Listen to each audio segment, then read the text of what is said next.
ఇరుగు దిష్టి పొరుగు దిష్టి అని చిన్నపిల్లలకు దిష్టి తీసేస్తాం. అయితే ఇదే దిష్టి ఇప్పుడు ఇరుగు పొరుగు రాష్ట్రాల్లో అగ్గి రాజేసింది.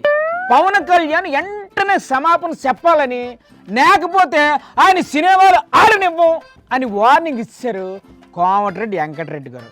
నమస్కారం సార్, కోనసీమకు మీ దిష్టే తగిలిందంట, మీరేటంటారు? తెలిసి తెలియకనే మాట్లాడిండో, మరి కావాలని తెలంగాణ వాళ్ళని అవమానపరచాలనుకుండో ఏమనుకుండో గానీ అన్ని తెలిసే మాట్లాడారు.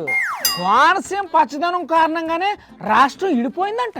కోనసీమ గురించి తెలంగాణ ఉద్యమం జరగలేదు. కోనసీమ కొబ్బరి చెట్లకు మీ దిష్టే తగిలి ఎండిపోయి అంట, మరి దానికి మీరేటంటారు? పవన్ కళ్యాణ్ గారు చేసిన వ్యాఖ్యలను తీవ్రంగా ఖండిస్తూ దాన్ని బేషరతుగా క్షమాపణ చెప్పి ఉన్నాగా ఉండాలని పవన్ కళ్యాణ్ గారిని విజ్ఞప్తి చేస్తున్నాం. అసలు ఆయన ఎందుకు చెప్పాలండి క్షమాపణలో? పవన్ కళ్యాణ్ గారు బేషరతుగా క్షమాపణ చెప్పితేనే తెలంగాణ ప్రజలు క్షమిస్తారు. చెప్పకపోతే ఏడు చేస్తారు? క్షమాపణ చెప్తే కనీసం ఆయన సినిమా 1-2 రోజులన్నా ఆడుతుంది. చెప్పకపోతే ఎక్కడ కూడా తెలంగాణ థియేటర్లలో సినిమాలు రిలీజ్ కావు. This is too much sir.